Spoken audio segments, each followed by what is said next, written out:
Kena is a game that is developed and published by Ember Lab using Unreal Engine 4. You probably never heard of their studio as they aren't famous in the gaming industry. They are more of an animation studio, and they are mostly famous for their Majora Mask amazing work. If you haven't seen that yet, now is probably the good time to catch up. I'll be leaving the link in the description below. Other than that, this is the only game that they have ever developed on their studio.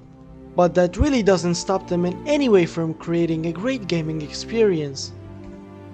The story is about a character that goes by name Kina, who follows her father's path as a spirit guide. And as a spirit guide, you will be helping those spirits cross to the other side.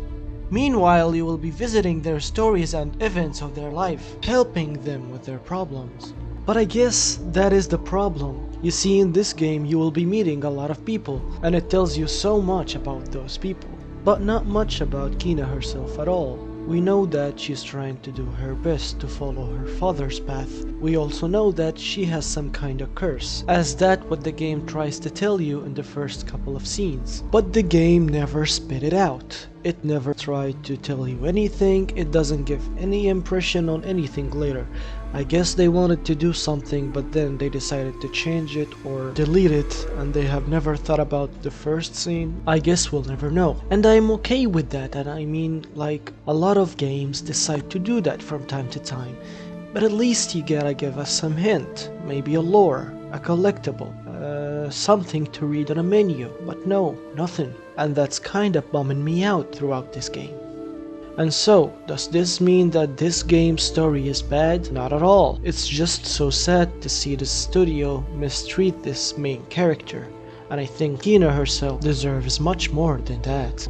And so, about those characters' stories. Well, without spoiling anything, because I think everybody should experience this game as I have experienced, knowing nothing at all about it. This game gives one of the best stories for their character. Now obviously that's just my opinion, and I would definitely love to hear your opinion too. So feel free to tell me what do you think in the comments below if you played this game. There is nothing really new when it comes to gameplay, and that's the good part about it. I mean, at the end of the day, we all love familiarity.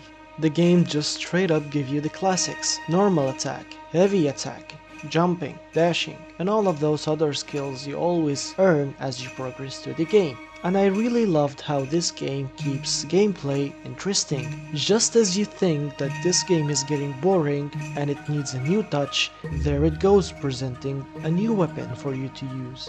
The bow, keeping the game interesting and refreshing it constantly. Just as you was so desperate, thinking that this game has nothing else to offer. Another thing that I really liked about this game, and that is the way it presents the right amount of foes. I never felt so overwhelmed with the amount of enemies attacking me. At the same time, I never felt that the game is so easy. And even when you're facing a boss, and trust me, you'll be facing a lot of bosses in this game, those fights are never boring. They are so challenging and so fun because you always have to figure out what's the boss's weaknesses. And when you're not, well, get good, because you need to perfect dodging and shooting, jumping at the right time. Slow-mo moments are your best friend at those fights.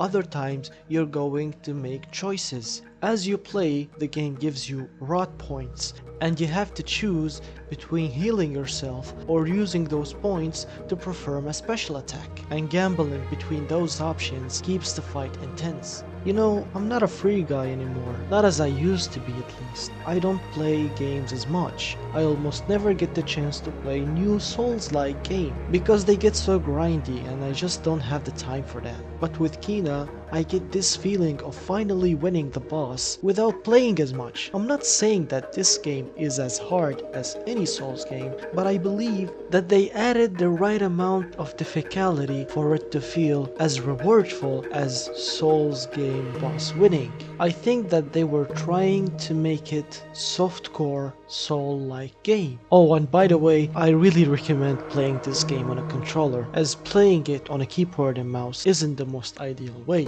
Now, as I said earlier, Ember Lab aren't game developing studio. They started as an animation studio, and so when we are talking visuals, the game is obviously going to look amazing. Whether you're talking about cutscenes or gaming moments, this game is always top notch. Details, artistic choices, they are all done, and they are done perfect. Now, after praising this game, I think it's about time for me to critique things that I wish that they have done differently. For example, in this game there are creatures that they call rot. At some point in this game, you're going to collect rots. Those rots are used for purifying areas, and I was hoping as you collect more of those rots, you would make a better use of them. And new shapes or skills, maybe elements, could have been interesting, but none of that happened, which kind of disappointed me. I also think that this game should have more RPG elements, upgrading your weapon and enhancing them as you go. Now of course, all of those are choices maybe the studio decided to make and go with. And if there's one thing I learned from playing games all of those years, it would be that I should enjoy games for what they are and not what they could be. I guess what I'm saying is, this game could learn from other RPG games, and it has big potential. If done right, this could be the game of the year, but considering that this is their first game, I can only say that they have done a perfect job, because other studios, and they are big studios with huge amount of resources, are stuck in a talentless loop, presenting the same game every year, over and over and over again, not to mention all of those glitches. And with that, I end my review. If you're still watching, I thank you very much for staying so far, and I really appreciate it. And I would be very grateful if you left a comment telling me what you think about this video. Goodbye.